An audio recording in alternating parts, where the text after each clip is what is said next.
और अब बात कर लेते हैं यूपी की, जहां पर 9 सीटों पर उपचुनाव के लिए हर रोज बयानों की जंग जारी है। मुख्यमंत्री योगी आदित्यनाथ ने बटोगे तो कटोगे का नारा दिया। उसके रोज रोज नए नए वर्जन अब तैयार किए जा रहे हैं, लेकिन इन नारों पर बाद में आएंगे। पहले यह जानने की कोशिश करते हैं कि बस 11 दिन के बाद उपचुनाव हैं, तो इतने व्यस्त शेड्यूल के बीच सीएम योगी दिल्ली क्यों आए? ऐसा क्या खास है? मुख्यमंत्री योगी के अचानक दिल्ली आने की खबर दोपहर को लगी। शाम को 4:06 पर योगी आदित्यनाथ दिल्ली में उत्तर प्रदेश सदन पहुंचे। यूपी सदन में वो पूरे 1 घंटे रहे। इसके बाद 5:07 पर प्रधानमंत्री नरेंद्र मोदी से मुलाकात करने के लिए उनके आवास 7 लोक कल्याण मार्ग के लिए रवाना हो गए। सिर्फ 5 मिनट में, यानी 5:12 पर योगी की कार प्रधानमंत्री आवास पर पहुंच गई। पीएम मोदी से योगी की यह मुलाकात तकरीबन सवा घंटे चली। शाम को ठीक 6:30 बजे योगी आदित्यनाथ प्रधानमंत्री के आवास से बाहर निकले।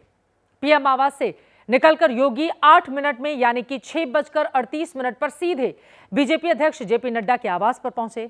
यहां पर योगी और नड्डा की मुलाकात 1 घंटे से ज्यादा चली।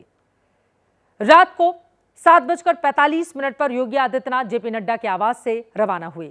योगी आदित्यनाथ दिल्ली आते हैं तो निकालने वाले कई तरह के सियासी मायने निकालने लग जाते हैं, लेकिन 4 जून के लोकसभा नतीजों के बाद योगी का इस तरह यह पहला दौरा है जिसमें कोई सरकारी मीटिंग नहीं है, बल्कि वो पीएम मोदी और बीजेपी अध्यक्ष से ही मिलने के लिए पहुंचे।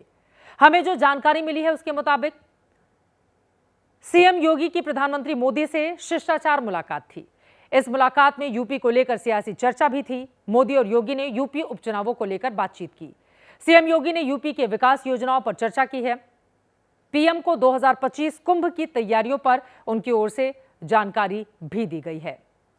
और ज्यादा जानकारी के लिए सीधे एबीपी न्यूज संवाददाता विशाल पांडे के पास आपको लेकर चलते हैं। इस वक्त हमारे साथ विशाल मौजूद हैं।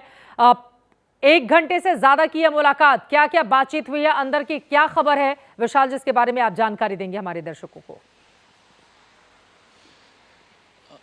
चित्रा, देखिए, ये मुलाकात इसलिए महत्वपूर्ण मानी जा रही है क्योंकि 4 जून को जब से लोकसभा चुनाव के नतीजे आए हैं उसके बाद से प्रधानमंत्री नरेंद्र मोदी और मुख्यमंत्री योगी आदित्यनाथ के बीच ये पहली प्रॉपर मुलाकात कही जा सकती है जो 1 घंटे से ज़्यादा चली है। क्योंकि हालांकि इस दौरान कई अलग अलग कार्यक्रमों में, मंच पर और कई जगह ऐसी मुलाकातें हुई हैं, लेकिन ये मुलाकात 4 जून के बाद पहली बार मानी जा रही है। और इसमें यूपी उपचुनाव से लेकर जो उत्तर प्रदेश की सियासी स्थितियाँ हैं उन पर भी चर्चा हुई होगी। और इसके साथ ही साथ क्योंकि महाकुंभ का आयोजन 13 जनवरी से शुरू होना है प्रयागराज में, तो प्रयागराज में होने वाले महाकुंभ की तैयारियों को लेकर भी चर्चा हुई है। और इसके साथ ही क्योंकि 9 विधानसभा सीटों पर उपचुनाव होने हैं, बीजेपी पूरी ताकत लगा रही है। लोकसभा चुनाव के नतीजे जितनी उम्मीद बीजेपी को थी उस तरह से यूपी में सीटें नहीं आई, तो उपचुनाव में बीजेपी वापसी की उम्मीद देख रही है। तो इन चुनाव की रणनीति को लेकर भी दोनों नेताओं के बीच चर्चा हुई हो सकती है। और इसके साथ ही साथ तमाम जो विकास परियोजनाएं हैं उसको लेकर भी बातचीत यहां पर प्रधानमंत्री नरेंद्र मोदी और मुख्यमंत्री योगी आदित्यनाथ के बीच में हुई है। समझना होगा,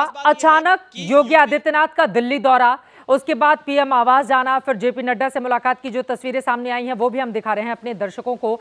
चूंकि कुंभ में अभी टाइम है, उसके पहले उपचुनाव है, 9 सीटों को लेकर जोर है, जिसको लेकर अलग अलग तरह के नारे दिए जा रहे हैं। और क्या जानकारी निकलकर सामने आ रही है? क्योंकि अचानक से उनका दिल्ली आना ये अप्रत्याशित है, क्योंकि पहले से अगर मुलाकात की बातें होती है तो वो मीडिया की जानकारी में रहती है, लेकिन आज जिस तरह से योगी दिल्ली पहुंचे उसके बाद उनकी मुलाकात हुई, क्या क्या बात हुई है और क्या और जानकारी मिल रही है?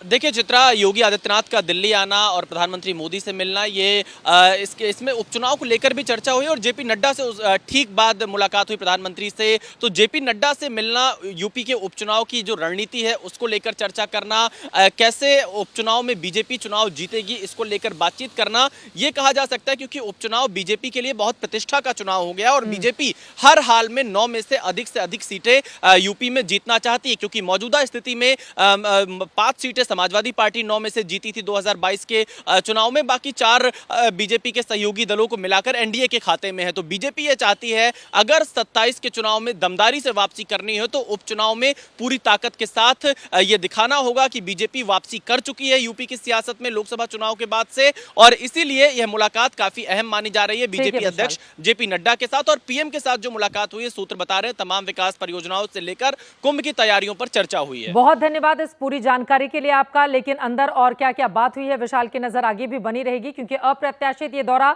और आपको बता दें, कल ही केशव प्रसाद मौर्य जो डिप्टी सीएम है, उनकी ओर से कहा गया कि योगी आदित्यनाथ की जो लाइन है, बंटोगे तो कटोगे, ये बीजेपी की ऑफिशियल लाइन नहीं है। इस तरह की भी खबरें हैं।